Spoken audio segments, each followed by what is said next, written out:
Hello everyone, कैसे आप सारे। स्वागत है आपका हमारे चैनल क्लास ऑनमस के ऊपर। आज इस वीडियो में हम लोग देखने वाले हैं हमारा edit topic BRICS. Important topic है, बुक के अंदर नहीं है, आपको अलग से पढ़ना है। ज़्यादा भटकने की जरूरत नहीं है, सारा सोर्स इकट्ठा करके मैंने इस वीडियो को कंप्लीट बनाने की तैयारी की है। तो बिना टाइम वेस्ट के हम लोग इसको शुरू करते हैं। टॉपिक है हमारा ब्रिक्स। फुल फॉर्म क्या है इसकी? इसकी फुल फॉर्म है, ये देशों के नाम है एग्जैक्टली, है ना। इसमें 5 देश हैं। बी से ब्राजील, रा से रशिया, आई से इंडिया, सी से चाइना और एस से साउथ अफ्रीका। ये देश कहां पर है, यहां मैप देखिए। बी से ब्राजील, आर से हमारा ये ऊपर रशिया, ठीक है। आई से इंडिया हमारा प्यारा सबको पता ही है, चाइना हमारे ठीक ऊपर और साउथ अफ्रीका हमारे अफ्रीका के दक्षिण में, यानी कि दक्षिण अफ्रीका, ठीक है। मैप में आपको ये सारे देश दिख गए होंगे। फुल फॉर्म इनकी इसी के नाम पे है, पहले ब्राजील, रशिया, इंडिया, चाइना, ठीक है। ब्रिक की स्थापना 2006 में हुई थी। अब ये ब्रिक क्यों है? क्योंकि जब इसकी स्थापना हुई थी उस समय साउथ अफ्रीका इसमें शामिल नहीं था। साउथ अफ्रीका 2009 में जब ब्रिक का पहला सम्मेलन हुआ था रशिया के अंदर, उस जगह का नाम था याकेतेरिनबर्ग, ठीक है। आप एक्स्ट्रा नॉलेज के लिए याद रख सकते हो। याकेतेरिनबर्ग के अंदर जब इनका पहला सम्मेलन हुआ था तो उस समय दक्षिण अफ्रीका को इसमें जोड़ लिया गया था। उसका प्रस्ताव रखा गया था कि दक्षिण अफ्रीका को इसके अंदर जोड़ा जाए। तो ब्रिक अगर नॉर्मली कहें क्या है, एक संगठन है देशों का, ठीक है। 5 देश हैं, देशों के नाम पे इसके फुल फॉर्म है Brazil, Russia, India, China, south Africa. जब ये बना था 2006 में, इसके अंदर 4 देश थे, ब्राजील, रशिया, इंडिया, चाइना। बाद में इसके अंदर और देश शामिल हुआ जो कि 5वां देश बना, जिसका नाम है साउथ अफ्रीका, ठीक है, यानी कि दक्षिण अफ्रीका। ब्रिक्स की स्थापना देखो, जब शीत युद्ध खत्म हुआ दुनिया भर में जो अमेरिका है उसका वर्चस्व छा गया था, ठीक है। अमेरिकी वर्चस्व पूरे विश्व में फैलने लगा। तो रशिया जो पहले सोवियत का एक बहुत बड़ा अंग था, मेनली सोवियत आज की डेट में रशिया ही है, ठीक है, क्योंकि उसका उत्तराधिकारी कहलाता है वो। तो रशिया ने अमेरिकी वर्चस्व का मुकाबला करने के लिए चाइना और भारत जैसी उभरती हुई अर्थव्यवस्था का समर्थन लेने का फैसला किया। वो भारत और चाइना जैसे जो उभरते हुए देश थे उनका सपोर्ट चाहता था ताकि वो अमेरिका के वर्चस्व को रोक सके। क्योंकि अगर पूरे विश्व में किसी एक देश का वर्चस्व हो जाएगा तो पूरी दुनिया के जो फैसले हैं वो अपने तरीके से ले सकता है। तो दुनिया में कभी भी एक ध्रुवीयता होना बहुत ज्यादा खतरनाक हो सकता है। बेशक वो 2 ध्रुवीयता चले, जहां बहुध्रुवीयता सबसे बढ़िया ऑप्शन हो सकता है। भारत की स्थिति जब ये ब्रिक बन रहा था उस समय थोड़ी अलग थी। भारत डायरेक्टली इसमें नहीं जुड़ा था। शुरुआती समय में भारत इसमें सीधा जुड़ना नहीं चाह रहा था, क्योंकि भारत कभी भी अमेरिका से सीधे तरीके से उसके वर्चस्व से टकराना नहीं चाहता था। भारत अमेरिका से नॉर्मल से संबंध बना के रखना चाहता था। क्यों? उस समय 1991 में हमारे यहाँ पे एलपीजी अपनाई गई थी। एलपीजी गैस नहीं है, ठीक है। ये एलपीजी हमारी पॉलिसीज थी, इकोनॉमिक पॉलिसीज, लिबरलाइजेशन, प्राइवेटाइजेशन और ग्लोबलाइजेशन, ठीक है। हिंदी में कहते हैं इसको निजीकरण, उदारीकरण और वैश्वीकरण। उदारीकरण की नीति उसमें से एक मुख्य थी। उदारीकरण की नीति का मतलब क्या होता है? थोड़ा सा छूट देना, है ना। उस टाइम पे हमने क्या करा था, जो हमारे देश की लाइसेंसिंग पॉलिसी वगैरह हुआ करती थी उसको रिमूव कर दिया था। इसके बाद में जैसे ही हमने अपनी इकोनॉमी को खोला, अमेरिकी निवेश हमारे देश में तेजी से हो रहा था।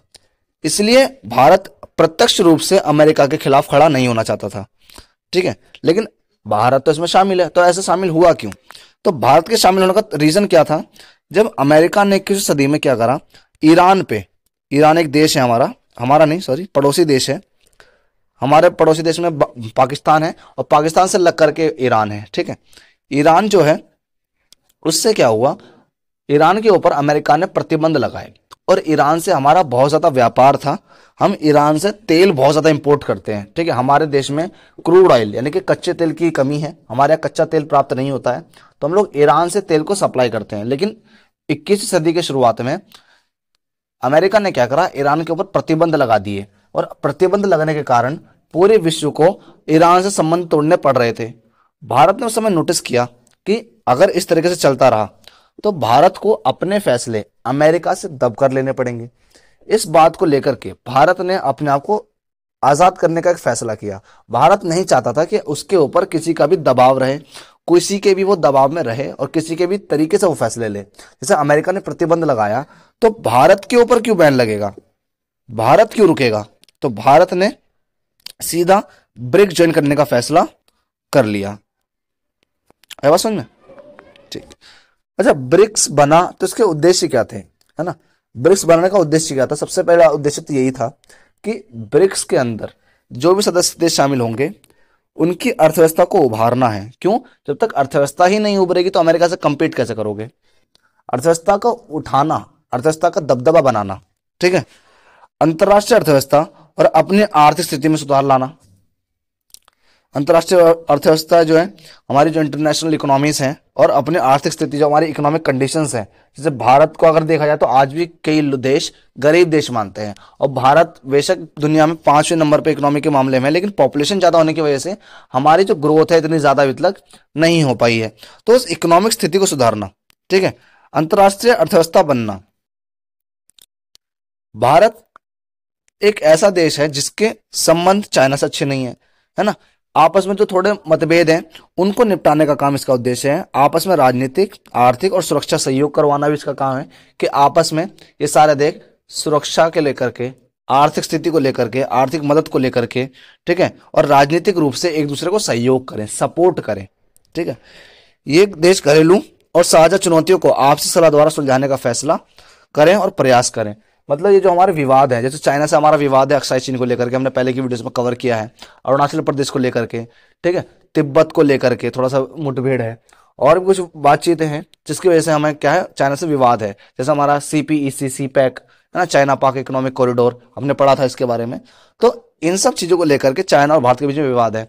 चाइना का ब्राजील से भी थोड़ा सा विवाद है, चाइना का दक्षिण अफ्रीका से भी थोड़ा मुद्रा को लेकर के विवाद है। तो इन विवादों को निपटाना, ये विवाद निपटाने में क्या है, बहुत ज्यादा जरूरी है। तो ब्रिक्स का उद्देश्य ये भी है कि इन विवादों को कैसे निपटा लिया जाए, बातचीत से निपटा लिया जाए, ना कि झगड़ा करके या फिर युद्ध वगैरह करके। NDB एक इंपॉर्टेंट टॉपिक है। हुआ क्या, हमने एक चीज समझी है कि जो दुनिया है उसमें अमेरिकी वर्चस्व तेज है, अमेरिकी वर्चस्व एक जगह और तेज है। आपने WB यानी कि वर्ल्ड बैंक, विश्व बैंक और IMF का नाम जरूर सुना होगा न्यूज के अंदर। अगर नहीं सुना है तो ये दो संस्थाएं हैं, अंतर्राष्ट्रीय संस्थाएं हैं, जो कि दुनिया भर में बैंक की तरह काम करती है, लोन देने का काम करती हैं और इकोनॉमिक हेल्प का काम करती हैं। लेकिन WB और IMF कहने को तो हमारी अंतर्राष्ट्रीय संस्थाएं हैं, लेकिन इन दोनों पे ही अमेरिका का वर्चस्व है। ये अमेरिकी तरीके से काम करती हैं, इनके कार्यों में अमेरिका की छाप दिखती है, इनके ऑर्डर्स जो होते हैं, इनके जो तरीका है काम करने का, वो अमेरिकी वर्चस्व यानी कि पूंजीवादी तरीके से काम करती हैं और पूरे विश्व को पूंजीवादी विचारधारा की तरफ अग्रसर करती हैं। इस बात को लेकर के ब्रिक्स के देशों ने, ताकि इस बात पर हमें निर्भर ना रहना पड़े, एक NDB नाम का बैंक बनाया, न्यू डेवलपमेंट बैंक। भारत ने इसका सुझाव दिया, 2014 में इसको बनाया गया। इसका काम क्या है, अगर हमारे किसी भी देश को, ब्रिक्स के किसी भी देश को प्रोजेक्ट के लिए लोन चाहिए तो ये उसको लोन देगा, इनको तकनीकी सहायता प्रदान करेगा। कौन? NDB, new development bank. साथ ही साथ इसका मुख्यालय जो रखा गया वो चीन के अंदर रखा गया, जो कि शंघाई शहर है। चीन के अंदर दो शहर बहुत फेमस है, मैंने आपको पिछली वीडियो में बताया था, एक है शंघाई, ठीक है, और एक है बीजिंग। जब हमने विवादों को पढ़ा था चाइना के, तो उसके अंदर बताया था कि हमारे आजकल के नेता जो बीजिंग है चाइना के अंदर, वहां दौरा करते रहते हैं, क्योंकि बीजिंग चाइना की राजधानी है। और शंघाई आप पहले समझ लीजिए, जो भारत में दिल्ली जैसा फेमस है, वो तो राजधानी है ही, लेकिन दिल्ली के अलावा जो हमारा मुंबई बहुत फेमस है, वैसे ही चाइना के अंदर शंघाई बहुत ज्यादा फेमस है, ठीक है, मुंबई की तरह। बेशक वो राजधानी ना से, लेकिन फेमस बहुत है। अच्छा, ब्रिक्स के सम्मेलन कितने हुए? ब्रिक्स के मतलब जो सम्मेलन है, सबसे पहला 2009 में हुआ, जिसके अंदर हमने देखा था कि साउथ अफ्रीका को जोड़ लिया गया था। इसके अलावा 11वां सम्मेलन 2019 में ब्राजील के अंदर हुआ। 12वां सम्मेलन 2020 में चीन की अध्यक्षता के अंदर हुआ। यह वर्चुअल था क्योंकि 2020 में कोरोना का समय चल रहा था, कोविड पीरियड था। और 13वां सम्मेलन यह भी वर्चुअल हुआ और इसकी अध्यक्षता भारत द्वारा की गई थी, ठीक है। भारत ने क्या करी थी, इसकी अध्यक्षता की थी। आपको मेनली इसके अंदर ये चार ही याद रखने हैं। आप एक बार को छोड़ सकते हो, ये तीसरा भी छोड़ सकते हो, लेकिन ये और ये आपको पता होने चाहिए, ठीक है। तो आज की वीडियो हमारी ये इतनी थी। इसके बाद जो हमारे कुछ टॉपिक्स रह गए हैं उसको हम अपने नेक्स्ट वीडियोस में कवर करेंगे। बाकी जब तक के लिए हम मिलते हैं आपसे अपनी नेक्स्ट वीडियो में। जय हिंद।